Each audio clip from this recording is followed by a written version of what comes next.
ঘটনাটা ঘটেছিল গত 17ই অক্টোবর দিন।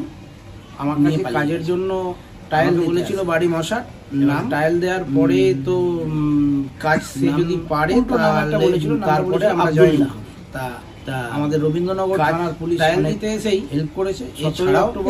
এরপরে দাদা কি ঘটনা? 5টা নাগাদ পরে আমরা থানায়। আপনি কি করে জানতে পারলেন যে আপনার 40 মিনিটে আমি তারপরে যখন আমরা যখন মানে এখানেই ছিলাম, তারপরে যখন এসে দেখি ড্রয়ারের মধ্যে মাল নেই, তখন আমরা রবীন্দ্রনগর থানায় যাই। আমরা একটা করি, এফআইআর করি। এফআইআর করতে তা রবীন্দ্রনগর থানার সঙ্গে সঙ্গে পুলিশ অ্যাকশান নিয়েছিল। ওই দিনকেই চোরটার বাড়ি গিয়েছিল, কিন্তু চোরের বাড়ি তো সঠিক দিয়েছিল না এখানে। যাই হোক, রবীন্দ্রনগর থানার পুলিশ এবং আমাদের জগৎবল্লভপুর থানার পুলিশ এবং চণ্ডীতলা থানার পুলিশ ভীষণভাবে